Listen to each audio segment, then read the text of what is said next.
আমরা কিন্তু পেঁয়াজ ছাড়াও রান্না করি, অনেক তরকারি আছে যা পেঁয়াজ ছাড়াই করা হয়। তো বেগুন না খেয়ে আরো যে সবজি সহজলভ্য আছে সেটা দিয়ে খেলে হয়, আমরা তাই খাই। মিষ্টি কুমড়া দিয়েও খুব ভালো বেগুনি না বানায়, মিষ্টি কুমড়া দিয়েও বেগুনি বানানো যায়, সেভাবে আমরা করি, সেভাবে করা যায়। অনেকেই কিন্তু মাংস খেতে চায় না, মাংসের পরিবর্তে এখন কাঁঠাল, এবং এই এই কাঁঠালের কাবাব হয়, কাঁঠালের বার্গার হয়। আমরা যদি 12 মাসই কাঁঠাল উৎপাদন করতে পারি, মাংসের পরিবর্তে কাঁঠালটা আমি কিন্তু করি আমাদের বাড়িতে, কাঁঠালের কাবাব করি, মাংসের পরিবর্তে কাঁঠালটা দিয়ে আমরা ওই স্বামী কাবাব বানানো বা বার্গার বানানো। এখন যেটা করতে হয় যে যখন কাঁঠাল একটু হলুদ দিয়ে সিদ্ধ করে ডিপ ফ্রিজে রেখে দিয়ে 12 মাস ব্যবহার করি। কাজে একটা জিনিস যেটাকে আমাদের জাতীয় ফল হিসেবে জাতির পিতা দিয়ে গেছে, কিন্তু কিছু ফেলা যায় না। বর্ষাকালে খুব স্বাভাবিক, বর্ষাকালে তো আর কাঁচামরিচের খেতে কিন্তু কেউ মরিচ তুলতে যেতে পারে না। আহ্বান করে এখন থেকে কাঁচামরিচ তুলে রোদে শুকায় রেখে দেন, বর্ষাকালে যখন দাম পাবে ওটা কিছু একটু পানি রাখলে কিন্তু আবার তাজা হয়ে যায়, আবার রান্না করে খাওয়া যায়। সহজ বুদ্ধি আমি বলি, যদি শুকায় রেখে দেন। টমেটো অতিরিক্ত টমেটো এসে বলছে কি করবো, আমাদের শুকায় রেখে দেন।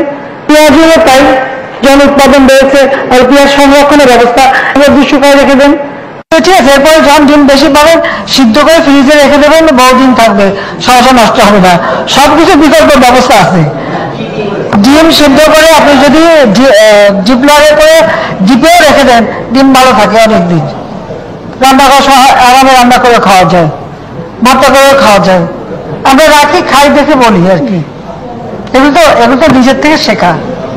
আর পেঁয়াজ তো আছে, এখন তো পেঁয়াজের শুকনা পেঁয়াজ এসে যাবে বাজারে, সেটার ব্যবস্থা করা হচ্ছে। আমরা মাছের বাঙালি, এই মাছের বাঙালি হিসেবেই যেন আমরা থাকতে পারি। আর এখন মাছের কাটা একটা সমস্যা, অনেকে মাছ খেতে চায় না, কিন্তু প্রক্রিয়াজাত করলে পরে কিন্তু এই কাটাও কিন্তু নরম করে ফেলা যায় এবং খাওয়া যায়, এবং সেটা খুব বেশি কঠিন না, এমনকি ঘরে ঘরেও করতে পারেন। আপনারা যদি প্রেসার কুকারে মাছ 1 ঘন্টা 10 মিনিট সিদ্ধ করেন, মাছের কিন্তু কাটা নরম হয়ে যায়, মাছের মধ্যে থাকবে কিন্তু কাটা নরম হয়ে যাবে, এবং আপনারা সেটা বাচ্চাদের খাওয়াতে পারবেন, এতে কোনো অসুবিধা হয় না।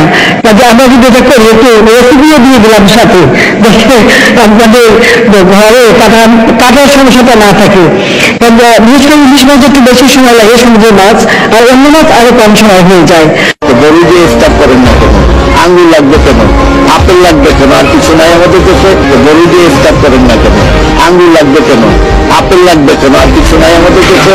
বলেই দিছে মাননীয় প্রধানমন্ত্রী, দরকার নাই। এই অবস্থা বুঝাবো অবস্থা।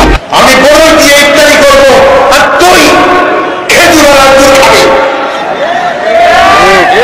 সব করে দেবো, খেজুর আর আঙ্গুরের আমদানি সিদ্ধ কর নিষিদ্ধ। আমরা সেই দেখতে খুব ভালো অবস্থানে আছি, আমরা তো সুখে আছি, ব্যস্ত এখন বলতে